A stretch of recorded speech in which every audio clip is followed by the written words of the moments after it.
늙어서야 이제 이해한 부모의 말씀. 사랑하는 시청자 여러분. 사람은 늘 너무 늦게 깨닫습니다.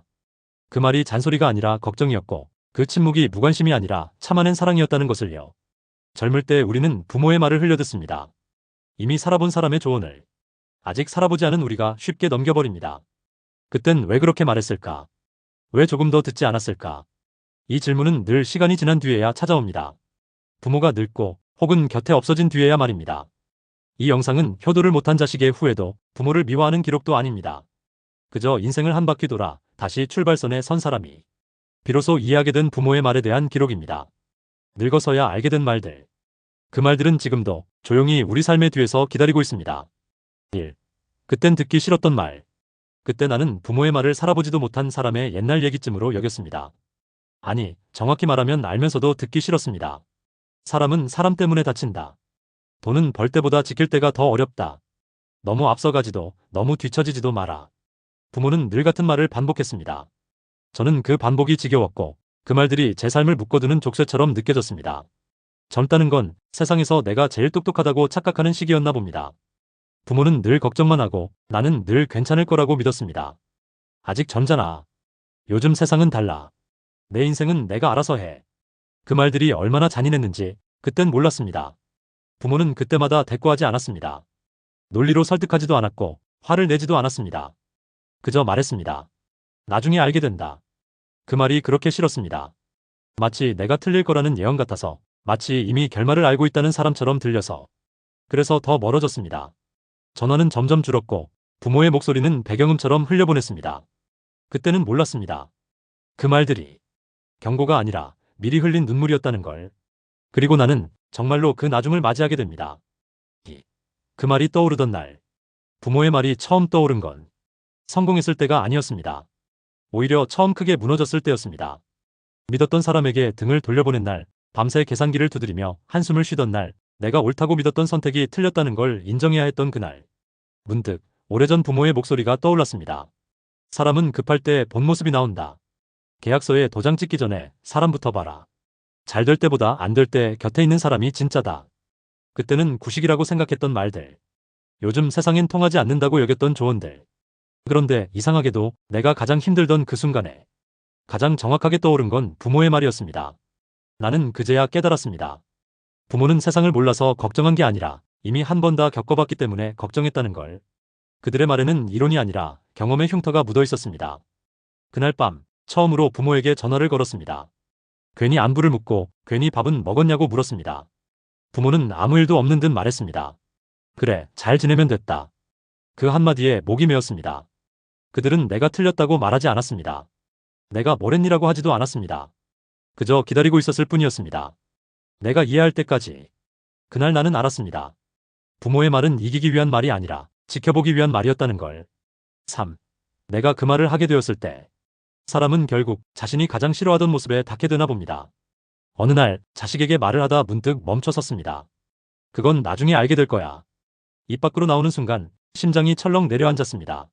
내가 가장 듣기 싫어했던 그 말이 이제는 내 입에서 나오고 있었기 때문입니다. 나는 분명 다르게 살겠다고 다짐했었습니다. 부모처럼 잔소리하지 않겠다고, 부모처럼 고집 부리지 않겠다고. 그런데 이상하게도 자식이 겪지 않아도 될 아픔 앞에서 나는 부모와 똑같은 선택을 하고 있었습니다. 말해도 듣지 않을 걸 알면서도 그래도 말해보는 것. 상처가 될까봐 삼키면서도 그래도 알려주고 싶은 마음. 그때서야 이해했습니다. 부모의 말투가 둔해서가 아니라 마음이 앞서서 말이 뒤처졌다는 걸. 나는 자식의 뒷모습을 바라보다가 부모의 등을 떠올렸습니다. 아무 말 없이 서 있던 그 뒷모습. 나를 붙잡지도 밀어내지도 못한 채 그저 바라보던 모습.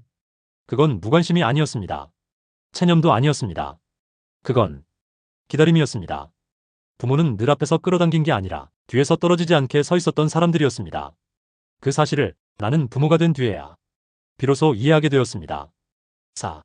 돌아보니 그 말은 사랑이었다. 부모가 늙어간다는 걸 나는 아주 늦게 알아차렸습니다. 어느 날 보니 아버지의 허리는 더 굽어 있었고 어머니의 손은 더 작아져 있었습니다. 그 손으로 나를 붙잡고 조심해라. 너무 무리하지 마라. 사람 쉽게 믿지 마라. 그 말을 수없이 했던 것이 떠올랐습니다. 나는 그 말을 통제라고 생각했습니다. 간섭이라고 여겼습니다. 나를 못 믿는다고 오해했습니다. 하지만 아니었습니다. 그 말은 나를 묶어두려는 족쇄가 아니라 넘어질 때 다치지 말라는 방패였습니다. 부모는 늘 미래를 본 것이 아니라 자신들이 다쳤던 자리로 내가 가지 않기를 바랐을 뿐이었습니다. 나는 그제야 알았습니다. 아프지 말아라. 그 한마디 속에 얼마나 많은 밤이 들어있었는지. 돈은 쉽게 쓰지 마라. 그 한마디 뒤에 얼마나 많은 포기가 숨어 있었는지. 사람 조심해라. 그 말 안에 얼마나 많은 배신이 담겨 있었는지. 그들의 말은 논리로 설명되지 않았습니다. 그건 데이터도 통계도 아니었습니다. 그건 살아낸 시간의 기록이었습니다. 나는 늦게서야 고개를 숙였습니다. 부모가 처음 나를 만났을 때처럼 나도 이제야 말할 수 있었습니다. 부족한 자식이었습니다. 그 말은 사과이면서 고백이었습니다. 그리고 동시에 이해였습니다. 그래서 이제는 이렇게 말한다. 이제 나는 부모의 말을 다르게 기억합니다. 그건 명령도 아니었고 옳고 그름을 가르치려는 훈계도 아니었습니다. 부모의 말은 늘 혹시라도라는 마음에서 시작되었습니다. 혹시 내가 다칠까봐. 혹시 내가 혼자 울게 될까봐. 혹시 내가 너무 늦게 깨달을까봐. 그래서 그들은 확신 없는 말을 하면서도 확신 없는 침묵을 선택했습니다. 나는 이제 누군가에게 쉽게 조언하지 않습니다. 그 말이 얼마나 무거운지 알게 되었기 때문입니다. 다만 누군가 힘들어할 때 부모처럼 이렇게 말합니다. 지금은 모르겠지만 괜찮아. 너는 결국 알게 될 거야. 그 말에는 정답도 판단도 없습니다. 그저 기다림과 믿음만 있습니다. 부모는 나에게 인생을 대신 살아주지 않았습니다. 다만 넘어질 자리를 미리 알려줬을 뿐입니다. 그리고 나는 이제야 압니다. 그 말들이 내 인생을 대신한 것이 아니라 내 인생을 끝까지 지켜본 사랑이었다는 걸 늙어서야 이해한 부모의 말. 그 말은 이제 내가 누군가의 인생 뒤에서 조용히 서 있게 만드는 말이 되었습니다. 사랑하는 시청자 여러분, 부모의 말은 사라지지 않습니다. 부모가 떠난 뒤에도 그 말은 삶의 어느 순간마다 다시 나타납니다. 우리가 흔들릴 때, 선택 앞에서 망설일 때, 사람에게 상처받았을 때 그 말은 조용히 고개를 듭니다. 그래도 사람은 남겨라. 몸 먼저 챙겨라. 무리하지 마라. 그 말들은 우리의 삶을 통제하지 않습니다. 다만 너무 멀리 가지 않게 뒤에서 불을 밝혀줍니다. 부모는 늘 앞에서 길을 끌어주지 않았습니다.